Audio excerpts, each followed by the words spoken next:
Okay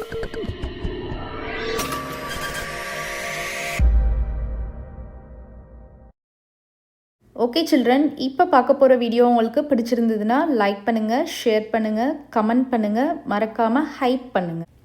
hello children, welcome back to our channel trending Abhi. நம்ம வந்து CBSE class 9 கணித மஞ்சரி part 1 chapter 2 தான் பார்க்க போகிறோம். ஆல்ரெடி நம்ம சேனலில் சாப்டர் 1 எல்லா சம்ஸுமே பேஜ் பை பேஜ் சால்வ் பண்ணி போட்டிருக்கிறோம். ப்ளேலிஸ்ட்டில் போயிட்டு கண்டிப்பாக செக் பண்ணி பாருங்கள். ஓகே சில்ட்ரன், இப்போ நம்ம வந்து சாப்டர் 2 பார்க்கலாம். Introduction to linear polynomials. ஓகேவா? எக்ஸாம்பிள் 16 பார்க்கலாம். Let us now draw the graphs of y is equal to 2x minus 1, y is equal to 2x plus 1 and y is equal to 2x plus 5. First individually as shown in the figure 2.12 and then on the same axis as shown in figure 2.13. So நமக்கு 3 equations linear equations கொடுத்துருக்காங்க. அது எல்லாத்துக்குமே நம்ம graph வந்து first தனித்தனியாக draw பண்ணிவிட்டு அப்புறம் ஒரே ஆக்சஸில் ட்ரா பண்ண சொல்லியிருக்காங்க.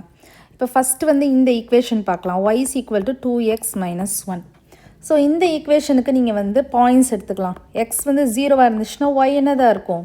டிஃபால்ட்டாக நீங்கள் சொல்லிடலாம் -1 அப்படின்னு சொல்லிட்டு. ஸோ இந்த b வேல்யூ தான் இருக்கும். கரெக்டாக? இப்போது x is equal to 1 போட்டோன்னா y என்ன வரும்? 2 is 2, 2 minus 1, 1. So 0, -1. So point coincide ஆயிருக்கா? 1, 1, 1, 1. ஸோ நம்ம ட்ரா பண்ணியாச்சு ஃபர்ஸ்ட் ஈக்குவேஷனுக்கு. இப்போ செகண்ட் ஈக்குவேஷனுக்கு பார்த்தீங்கன்னா y is equal to 2x plus 1. So X வந்து நம்ம 0 போடுறோம். அப்போ y என்ன வரும்? 1 வருமா? அந்த b வரும். இப்போ எக்ஸ் வந்து 1 போட்டோம் அப்படின்னா y என்ன வரும்? 3 வரும். ஸோ அப்போ 0, 1, 1, 3. ஸோ ட்ரா பண்ணியாச்சு. நெக்ஸ்ட்டு தேர்ட் ஈக்குவேஷன் வந்து பார்த்தீங்கன்னா y is equal to 2x plus 5. So X வந்து 0வாக இருந்துச்சுன்னா y ஆட்டோமேட்டிக்காக நீங்கள் என்ன போடலாம்? 5. எக்ஸ் வந்து 1ஆக இருந்ததுன்னா y வந்து என்ன வரும்? 7 வரும். கரெக்டாக? பட் நமக்கு இந்த கிராஃப் ஷீட்டில் 5 வரைக்கும் தான் இருக்குது. நான் அதனால் என்ன பண்ணிக்கிறேன், எக்ஸ் வந்து -1 போட்டுக்கிறேன். அப்போ y வந்து எனக்கு என்ன வரும்? -2 வரும். -2 + 5, 3 வரும். ஸோ -1, 3 வரும். ஸோ -1ன்றது இங்கே இருக்கும், 3ன்றது இங்கே மேலே இருக்கும். ஸோ நமக்கு ட்ரா பண்ணியாச்சு. 0, 5 எங்கே இருக்கும்? இந்த இடத்துல இருக்கும். நம்ம ப்ளாட் பண்ணியாச்சு. ஸோ நம்ம தேர்ட் ஈக்குவேஷனையும் ட்ரா பண்ணியாச்சு. இது எல்லாத்துலேயுமே நான் வந்து என்ன பண்ணியிருந்தேன், நீங்கள் நோட் பண்ணியிருப்பீங்க. எக்ஸ் வந்து 0 போடுறப்ப ஆட்டோமேட்டிக்காக பியோட வேல்யூ வந்து ஒய்க்கு போட்டுட்டேன். ஏன் அப்படி போடுறேன் அப்படின்னா, இப்போ வந்து y is equal to ax plus b, இதுதான் ஜென்ரல் ஃபார்மேட். a வந்து நம்ம ஸ்லோப் அப்படின்னு சொல்லிட்டோம். b வந்து என்னென்னா y இன்டர்செப்ட் அப்படின்னு அர்த்தம். b வந்து என்னது? y intercept. ஸோ y இன்டர்செப்ட்னா நமக்கு என்ன ஆட்டோமேட்டிக்காக போடுவோம்? x இன்டர்செப்ட்னா y0 போடுவோம்ல, அதே மாதிரி y இன்டர்செப்ட்னா நம்ம x0 போடுவோம். ஸோ x0 போடுறப்ப ஆட்டோமேட்டிக்காக y இன்டர்செப்ட் தான் நம்ம yக்கு எழுதுவோம். அப்போ நமக்கு b தான் y இன்டர்செப்ட், b தான் y இன்டர்செப்ட். ஸோ அப்போ yக்கு வந்து நம்ம b போட்டுருவோம். அப்போ 0, b போட்டுருவோம். ஸோ இதுதான் எல்லா ஈக்குவேஷன்ஸ்லேயுமே நம்ம பண்ணிகிட்ருக்கோம். இப்போது இந்த 3 ஈக்குவேஷனையும் நான் வந்து சேம் ஆக்சஸில் இங்கே ட்ரா பண்ணியிருக்கேன். அப்படி ட்ரா பண்ணுறப்ப எனக்கு எப்படி வந்திருக்கு? எல்லாமே பேரலாக வந்திருக்கு. நீங்கள் அப்சர்வ் பண்ணி பாருங்கள். அப்போது இந்த மாதிரி உங்களுக்கு ஒரு 3 ஈக்குவேஷன்ஸ் கொடுக்குறாங்க. 1 மார்க்லேயே உங்களுக்கு கேட்குறாங்கன்னு வச்சுக்கோங்க. இந்த மாதிரி y is equal to 2x plus 1, 2x plus 5, அப்புறம் 2x minus 1 இந்த மாதிரி கொடுக்குறாங்க அப்படின்னா இது எல்லாத்துலேயுமே நீங்கள் ஸ்லோப்பை அப்சர்வ் பண்ணி பாருங்கள். ஸ்லோப் வந்து என்ன இருக்குது? 2 இருக்குது. ஸோ சேமாக இருக்குது. ஸோ ஸ்லோப்புன்றது நம்ம எதை மெஷர் பண்ணுறோம்? அந்த ஸ்டீப்னஸ். ஸோ ஸ்டீப்னஸை தான் நம்ம சொல்கிறோம். ஸ்லோப்பை வச்சு தான் அந்த ஸ்டீப்னஸ் எப்படி இருக்குது அப்படின்றத நம்ம சொல்கிறோம். greater than 1ஆக இருந்தால் எப்படி இருக்கும், less than 1ஆக இருந்தால் எப்படி இருக்குன்றதை நம்ம சொல்கிறோம். ஸோ ஸ்லோப்பை சொல்கிறதுனால இந்த இடத்துல ஸ்லோப் எல்லாத்துக்குமே ஒரே மாதிரியாக இருக்குது. அப்போ ஸ்டீப்னஸ் எல்லாத்துக்குமே ஒரே மாதிரி தான் இருக்குது. அப்போ 3 லைன்ஸுமே எப்படி இருக்கும்? ஒரே மாதிரியாக தான் அந்த ஸ்டீப்னஸ் வந்து இருக்கும். அப்போ ஒன்றுக்கு ஒன்று எப்படி இருக்கும்? பேரலாக இருக்கும். இப்போ 3 லைன்ஸுமே மாற்றி அது பேரலாக இருக்கும். ஸோ அதுதான் நமக்கு இப்போ வந்து ஒரு 3 ஈக்குவேஷன்ஸ் கொடுத்து இது பேரலாக இருக்குமான்னு கேட்டாங்கன்னா நீங்கள் ட்ராலாம் பண்ணி பார்க்காம, கிராஃப் ஷீட்டில் ட்ராலாம் பண்ணாமல் நீங்கள் என்ன பண்ணிடலாம், ஸ்லோப் வந்து ஈக்குவலாக இருக்கிறதுனால இது கண்டிப்பாக பேரலாக தான் இருக்கும் அப்படின்ற மாதிரி ஆன்சர் கொடுத்துடலாம். அண்டர்ஸ்டாண்ட் ஆகுதா? நெக்ஸ்ட் வந்து திங்க் அண்ட் ரெஃப்ளெக்ட் கேட்டிருக்காங்க. Does this help you conclude any thing about the linear equation y is equal to ax plus b when a is fixed b varies அப்படின்னு கேட்டிருக்காங்க. ஸோ இப்போ நமக்கு இந்த இடத்துல ஸ்லோப் வந்து ஃபிக்ஸடாக இருக்குது, பி மட்டும் தான் மாறிட்டே இருந்திருக்கு. 3 ஈக்குவேஷனுக்குமே பார்த்திங்கன்னா பி வந்து 5 இருக்குது, 1 இருக்குது, -1 இருக்குது. ஏ வந்து ஃபிக்ஸடாக இருக்குது. இதை வச்சு நீங்கள் ஏதாவது கன்க்ளூஷனுக்கு வர முடியுமா அப்படின்ற மாதிரி கேட்குறாங்க.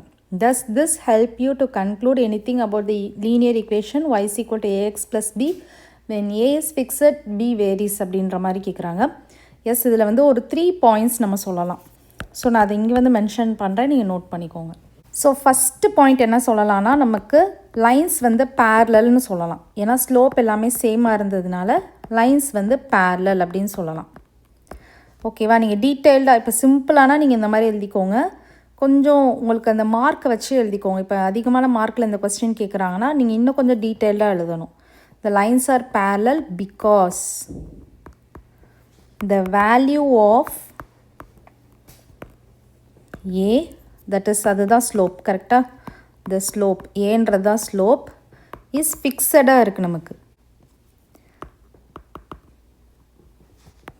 at 2. So all the lines have the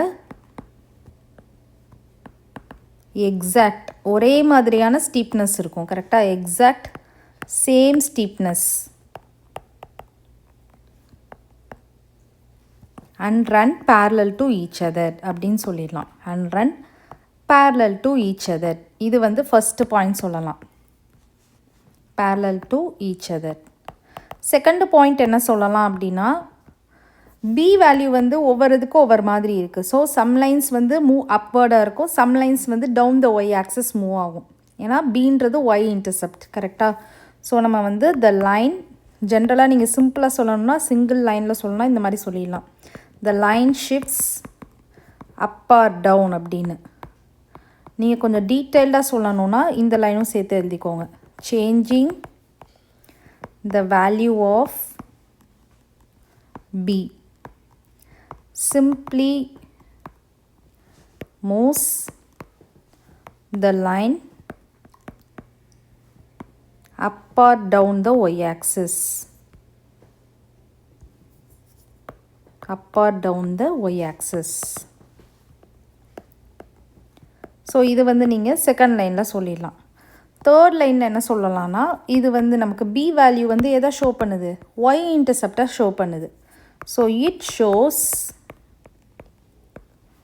the y-intercept. So இதை டீட்டெயில்டாக என்ன சொல்லலாம்னா, the line will always cross the y-axis at the point 0, b. நான் சொல்லியிருந்தேன் இல்லையா, ஜென்ரல் ஃபார்மெட்டில் நம்ம வந்து b வந்து ஒய் இன்டர்செப்ட் அப்படின்றனால அது எதில் பாஸ் ஆகி போகும்? எக்ஸ் வந்து 0 ஆயிரும். அப்போ 0, பியை பாஸ் பண்ணி போகும். ஸோ அதுதான் நம்ம இங்கே சொல்ல போகிறோம். At the point 0, b. So இன்னும் உங்களுக்கு ஷார்ட்டாக சொல்லணும்னா, when a is fixed but b changes, the lines stay parallel but cross the y-axis at different heights அப்படின்ற மாதிரி நீங்கள் சொல்லி முடிச்சிடலாம். ரொம்ப ஷார்ட்டானா. ஓகேவா? நெக்ஸ்ட் இப்போ அடுத்து என்ன சொல்லியிருக்காங்கன்னு பார்க்கலாம். ஹிண்ட் ஒன்று சொல்லியிருக்காங்க பாருங்கள். இப்போ இன் தீஸ் ஈக்குவேஷன்ஸ் ஏ வந்து 2 இருந்தது 3 ஈக்குவேஷன்ஸ்க்குமே, and B take the values. பியில் வந்து என்ன இருந்துச்சு? -1, 1, 5 இருந்தது respectively. Now let us draw the graph of the equation. இப்போ இந்த மாதிரி ஒரு 3 ஈக்குவேஷன்ஸ் கொடுத்து இதுக்கு கிராஃப் வரைய சொல்கிறாங்க. ஸோ இதுக்கு வந்து ஸ்லோப் என்ன இருக்குது? 1 இருக்குது, 2 இருக்குது, 3 இருக்குது. அப்போ ஸ்டீப்னஸ் வந்து மாறுமா? ஒரு லைனும் வேறு வேறு மாதிரி இருக்கும். ஏன்னா ஸ்லோப் மாறிடுச்சு. ஸோ வேறு வேறு மாதிரி இருக்கும். இப்போ இதை அப்சர்வ் பண்ணி பாருங்கள் அப்படின்னு சொல்கிறாங்க. And observe where these lines cut the y axis. So இதில் பாருங்கள், ஒரு லைன் நமக்கு பேரலாக இல்லை. அதே மாதிரி ஒய் ஆக்சஸில் எந்தெந்த இடத்துல கட் ஆகிருக்கு? 3ல் கட் ஆகிருக்கும். கரெக்டாக? 3ல் கட் ஆகிருக்கும், 5ல் கட் ஆகிருக்கும், -2ல் கட் ஆகிருக்கும். இப்போ x+3 இந்த இது வந்து பார்த்திங்கன்னா 3ல் கட் ஆகிருக்கும். 3ல் கட் ஆகிருக்கா? இந்த ஈக்குவேஷன் வந்து 3ல் கட் ஆகிருக்கு. 2x + 5 இந்த ஈக்குவேஷன் வந்து 5ல் கட் ஆகிருக்கு. நெக்ஸ்ட் 3x - 2 இந்த ஈக்குவேஷன் வந்து -2ல் கட் ஆகிருக்கு. கரெக்டாக? ஸோ நமக்கு பியை பொறுத்து தான் ஒய் ஆக்சிஸில் எந்த இடத்துல கட் ஆகிருக்கு அப்படின்றத நமக்கு சொல்ல முடியும். ஓகேவா? So now let us draw the graph அப்படின்னு சொல்லியிருக்காங்க and observe where these lines cut the y-axis. We see that அதுதான் நம்ம இப்போ பார்த்தோம். y is equal to x plus 5னா 0,5ல கட் ஆகும். cuts the y-axis at a 0,5. y is equal to x plus 3னா cuts the y-axis at b 0,3. y is equal to 3x minus 2 cuts the y-axis c 0, minus 2. So we observe that any straight line, ஏதாவது ஒரு straight line எடுத்து written in the form y is equal to x plus b அப்படின்னா cuts the y-axis எந்த பாயிண்டில் cut ஆகும்? 0, bல cut ஆகும். ஏன்னா bன்றது என்னது?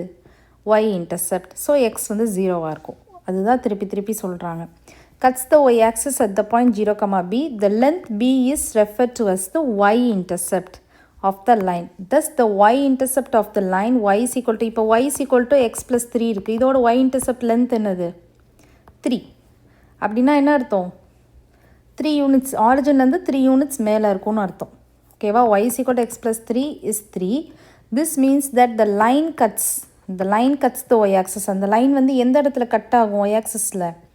At a distance of 3 units from the origin. 3 units from the originலேருந்து அந்த பாயிண்டில் கட் ஆகும் அந்த லைன் வந்து in the positive direction. Similarly, the y-intercept of the line y is equal to 3x minus 2 இருக்குது. இதோட y-intercept என்னது? minus 2. அப்போ minus 2ல cut ஆகும் அந்த லைன் வந்து. This means that the line cuts the y-axis at a distance of 2 units from the origin in the negative direction. ஓகேவா? ஏன்னா இங்கே minus 2 இருக்கிறனால நெகட்டிவ் டைரக்ஷனில் கட் ஆகும். புரியுதா அது? Okay. After observing the graph in figures, இப்போ நீங்கள் எல்லா கிராஃபையும் அப்சர்வ் பண்ணி பார்த்துட்டீங்க. அது மூலமாக ஃபைனலாக கன்க்ளூஷனுக்கு வர்றோம். 3 இம்பார்ட்டன்ட் பாயிண்ட்ஸ் கொடுத்துருக்காங்க, நல்லா பார்த்துக்கோங்க. இந்த equation y is equal to x plus b, again அதே தான் சொல்கிறாங்க. a represents the slope, b represents the y-intercept. ஓகேவா? if we change the values of a, இப்போ ஏயோட வேல்யூ மாறிட்டே இருக்குது. கீப்பிங் b ஃபிக்ஸட், b வந்து ஃபிக்ஸடாக இருக்குது. அப்போ எப்படி இருக்கும்? ஸோ இப்போ ஏ வேல்யூஸ் வந்து மாறிட்டே இருக்குது. அப்போ ஒவ்வொரு லைனுக்கும் ஒவ்வொரு மாதிரி ஸ்டீப்னஸ் இருக்கும். பட் பி வந்து ஃபிக்ஸடாக இருக்குது. அப்போ ஒய் இன்டர்செப்ட் வந்து ஃபிக்ஸடாக இருக்குது. அப்போ ஒய் ஆக்சிஸில் எய்தர் பாசிட்டிவாக இருக்கலாம் இல்லை நெகட்டிவாக இருக்கலாம். 3 லைனுமே ஒரு இடத்துல மீட் ஆகும். கரெக்டாக? ஸோ இப்போ இந்த மாதிரி ஒரு லைன் போகுதுன்னு வச்சுக்கோங்க. இப்போ இது வந்து 0,3ன்னு வச்சுக்கோங்க. 3க்குமே ஒய் இன்டர்செப்ட் வந்து 0,3 தான் வச்சுக்கோங்க. அப்போ 3 லைனுமே இந்த இடத்துல பாஸ் ஆகணும். பட் அதோட ஸ்லோப் வந்து வேறு. ஸோ இந்த மாதிரி வரலாம், இந்த மாதிரி போகலாம். கரெக்டாக? ஆனால் 3மே நமக்கு வந்து 0,3யில் மீட் ஆகும். ஏன்னா ஒய் இன்டர்செப்ட் சேம், எக்ஸ் மட்டும் வேறு, ஸ்லோப் மட்டும் வேறு. கரெக்டாக? ஏ மட்டும் வேறு. ஸோ அதுதான் இந்த பாயிண்ட்டு. ஸோ இந்த மாதிரி தான் இருக்கும். நீங்கள் அந்த மாதிரி லைன்ஸ்க்கு கிராஃப் வரைஞ்சிங்கன்னா இந்த மாதிரி தான் இருக்கும். 3மே ஒய் ஆக்சிஸில் சேம் இடத்துல மீட் ஆகும். பட் அதோட ஸ்டீப்னஸ் வந்து வேறு மாதிரி இருக்கும். If we change the values of a keeping b fixed, the slope of the line changes while the y intercept remains fixed. So உங்களுக்கு புரியுதா இது? நெக்ஸ்ட்டு தேர்டு பாயிண்ட் வந்து என்ன சொல்லியிருக்காங்க?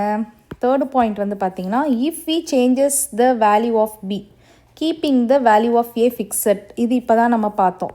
கரெக்டாக? ஸோ நமக்கு வந்து இந்த இடத்துல ஏ வந்து ஃபிக்ஸடாக இருக்குன்னா கண்டிப்பாக எல்லா லைன்ஸுமே எப்படி இருக்கும்? பேரலாக இருக்கும். இந்த மாதிரி 3 லைன்ஸுமே எப்படி இருக்கும்? பேரலாக இருக்கும். ஓகேவா? பட் நமக்கு பி வந்து வேறு மாதிரி இருக்குது. அதனால் எப்படி இருக்கும்? ஒவ்வொரு பாயிண்ட்டும் ஒவ்வொரு இடத்துல ஒய் ஆக்சிஸில் கட் ஆகும். So if we change the values of b keeping the value of a fixed, the line shift but remain parallel to the original line. Thus lines with equal slopes but different y-intercept are parallel to each other. Understand ஆகுதா? Okay. இப்போ நம்ம next வீடியோவில் நம்ம next exercise வந்து start பண்ணலாம். இந்த video உங்களுக்கு பிடிச்சிருந்ததுன்னா லைக் பண்ணுங்கள், ஷேர் பண்ணுங்கள், நம்ம சேனலை சப்ஸ்கிரைப் பண்ணுங்கள். Bye children.